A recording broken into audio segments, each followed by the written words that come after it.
Fason Radyo. Merhaba değerli dinleyicilerimiz. Bugün 13 Nisan 2026 Pazartesi. Bakü stüdyosundan herkese merhaba. Fason Radyo'da Azerbaycan'dan haberler programına hoş geldiniz. Ben Özlem. Ben de Ali. Bütün dinleyicilerimizi salamlayıram. Ali, notlara bakıyorum da hafta sonu konuştuğumuz o üzücü asker ölümü ve Nahçıvan'daki ombudsmanlık meselesi gündemdeki yerini koruyor anlaşılan. Bəli Özlem xanım, bu mövzular hələ də müzakirə olunur. Azadlıq Radyosu'nun yazdığına göre hem bir aylıq əskər Mir Kemal Cabbarovun ölümü, hem de Naxçıvandakı ombudsman təsisatının ləğvi ilə bağlı müzakirələr səngimir. Bu mənbənin daha müxalif bir yayın orqanı olduğunu da dinləyicilərimizə xatırladaq. Tahsisat, yani kurum, enstitü gibi bir şey anlıyorum, doğru mu? Peki Sengimir ne demek? Bəli, təsisat elə qurum deməkdir.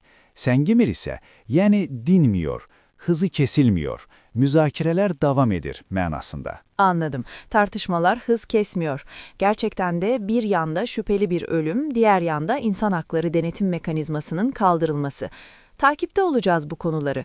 Yine aynı kaynaktan bir de yolsuzluk haberi var notlarında. Bir belediye başkanı ile ilgili. Bəli, Fatmayı Belediyesinin sədri haqqında cinayət işi başlanıb. Əsaslı şübhələrə görə sənədlərə bilərəkdən yanlış məlumat daxil edərək 13 hektarlıq torpaq sahəsini dəyərindən aşağı qiymətə satıb. Belediye başkanı, bizim belediye başkanı. 13 hektarda az bir alan değilmiş. Bizde de böyle haberleri sık sık duyarız. Arsayı ucuza kapatma falan. Klasikleşti artık. Neyse ki biraz daha olumlu haberler de var. Mesela İran'la ilişkilerde bir gelişme olmuş. Bəli, bu xəbər D.azdandır.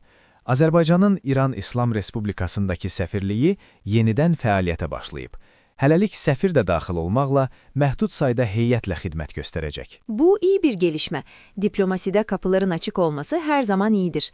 Şimdi biraz da Bakü'nün içine dönelim. Şehirde yaşayanları ilgilendiren bir plan var. Hız limitleri düşürülüyormuş. Bəli, Bakı şəhərinin 2040-cı ilə qədər inkişaf baş planına görə, paytaxtın mərkəzi hissələrində sürət həddinin saatda 50 kilometrə endirilməsi planlaşdırılır. Həm də piyada infrastrukturu genişləndiriləcək. Piyade, yaya demek sanırım. Çok benziyor. Yaya altyapısının genişlemesi ve hızın düşmesi şehir hayatı için güzel haberler. Bir de bir doğa olayı var. Hazar'da deprem olmuş. Umarım kötü bir şey yoktur. Xəzər dənizində 4,6 bal gücündə zəlzələ qeydə alınıb. Seysmoloji Xidmət Mərkəzi zəlzələnin 18 kilometr dərinlikdə baş verdiyini bildirib. Ciddi bir ziyan yoxdur. 4,6 epey hissedilir. Geçmiş olsun diyelim. Son olarak da bir spor haberiyle kapatalım diyorum. Hem de bir rekor haberi. Azərbaycandan gözəl bir xəbər var. Stolüstü tenisçi Nihad Məmmədov adını Guinness'in rekordlar kitabına yazdırıb. O, uzun məsafədən topu oyuna daxil etməklə yeni dünya rekordu müəyyənləşdirib. Stol üstü tenisçi, masa tenisçisi. Harika bir haber bu. Gurur verici.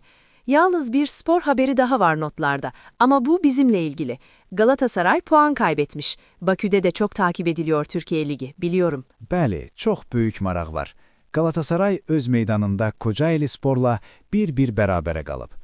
Çoxları üçün gözlənilməz bir nəticə oldu. Evet, sürpriz bir sonuç olmuş.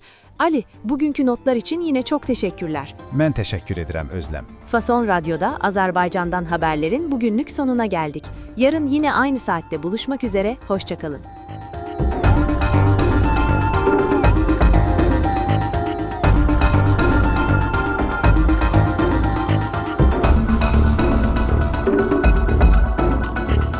Fason Radyo.